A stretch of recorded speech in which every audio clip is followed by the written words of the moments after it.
Decided over a vote set for next week that would force the Justice Department to release all the case materials. Yesterday, we saw thousands of pages of Epstein emails released by the House Oversight Committee, emails between Epstein and some of the most powerful men in the world of politics and big business. President Trump is not one of those men, but Epstein does speak about him many, many times. The convicted sex offender was closely tracking Trump's political rise, at times calling him crazy and suggesting he had dirt on his one-time friend. Now, Trump has not been accused of any criminal wrongdoing in connection with Epstein. The White House says it's all a hoax to distract from Trump's political successes. But it is something that Republicans will vote on, either for or against, next week. And a growing number of Republicans are signaling that their vote will be a yes. I'm a Florida girl. I have 2 daughters.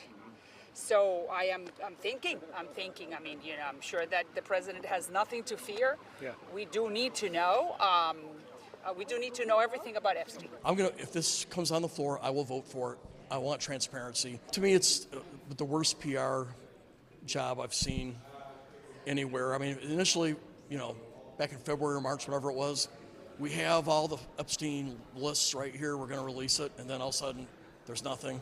I mean, it's sort of they shot themselves in the foot on this. I'm going to vote for it if it comes up. Pam Bondi was supposed to come to the House and answer these questions. And look, I'm not on the Judiciary Committee, but I did want Pam Bondi to come and do some explaining. And I'm joined by a terrific group of reporters. And David Challing, I'm going to start with you. What is your read on where we are on the politics of this right now? Well, I mean, I think broadly it's pretty clear that the president doesn't want this in the ether. Excuse me. But I think the politics in this has shifted over time. And I think that earlier in the spring and the summer, we saw a huge division inside the MAGA world over this. There was real anger because there was a lack of a delivered promise, a promise from Donald Trump, J.D. Vance, Pam Bondi, others that said this is going to come out. And there was real anger and frustration. What happened was it exploded as a story this summer. The mainstream media and the Democrats glommed onto it. And all of a sudden, the division inside MAGA started to be a bit more muted because they saw that their political opponents were trying to use it for advantage.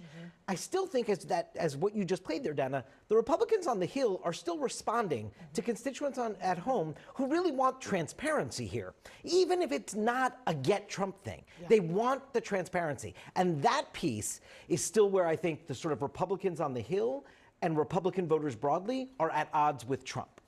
And just to that point about transparency versus the politics of this, or maybe it all goes together.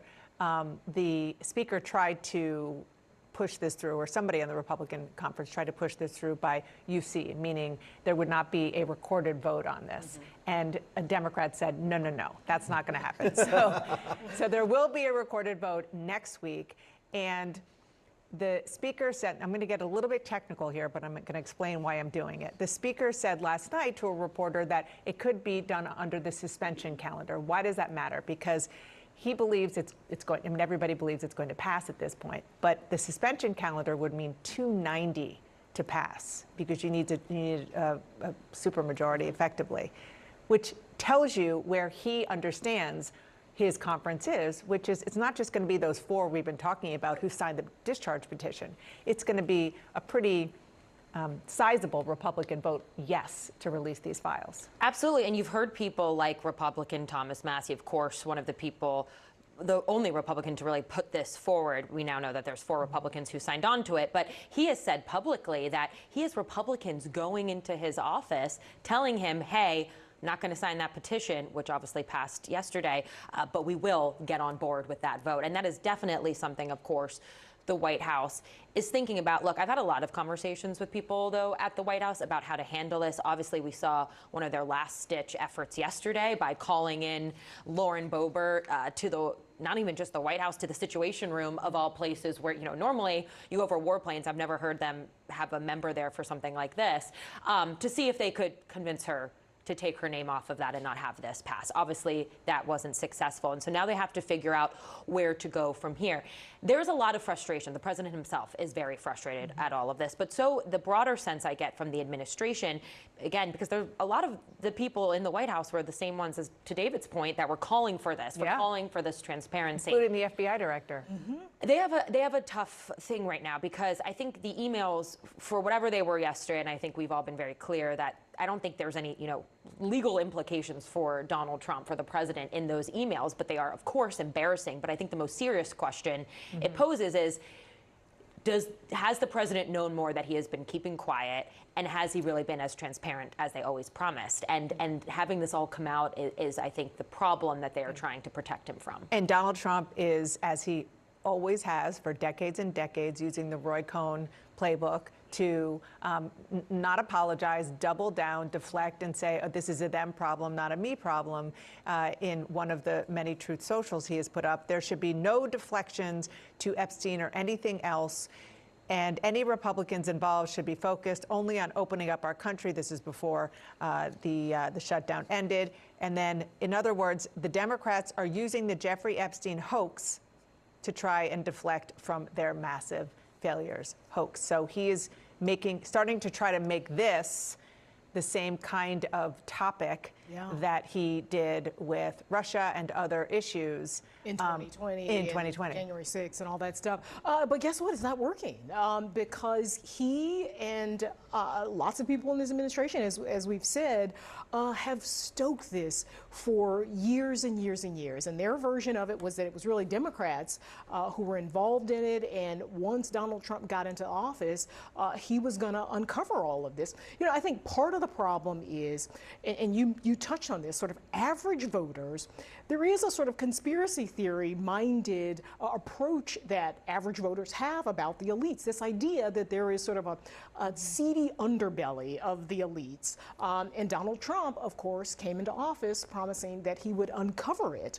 And so now you have this situation where if you're a Republican, how can you vote against transparency? How can you vote against these victims and survivors who came out in testimony, in searing testimony, and in books about what they experienced? And so listen, this is a problem for 2026.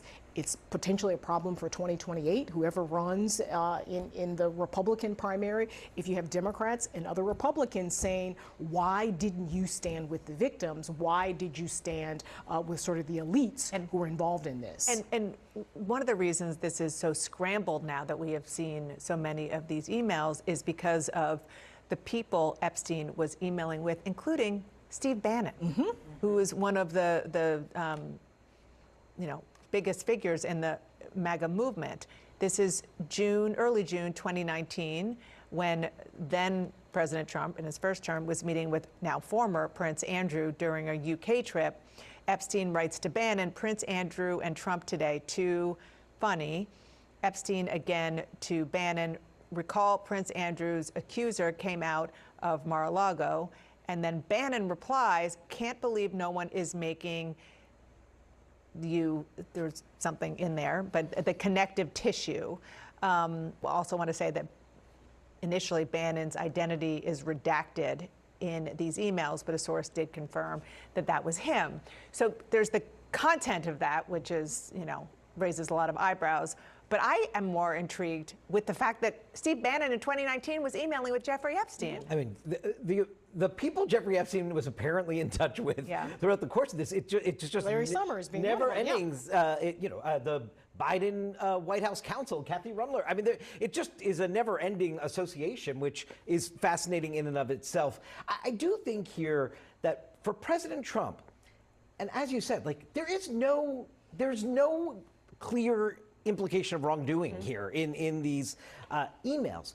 But it begs the question, and this is what I think is so politically problematic for him right now, is why are you opposed to the full transparency of this being released? Just why? Yeah. Why are you opposed to that? It's a very simple question because, when Speaker Johnson was on with Jake Tapper earlier this week, said, Grijalva's going to get sworn in. They're going to be 218. This discharge petition is going forward. And Johnson's response was, it's kind of moot now. House Oversight has been investigating this. This is a moot point. Exactly. Except that Boebert is being brought to the Situation Room to get her. So Donald Trump doesn't think it's moot. Well, why? Why is that?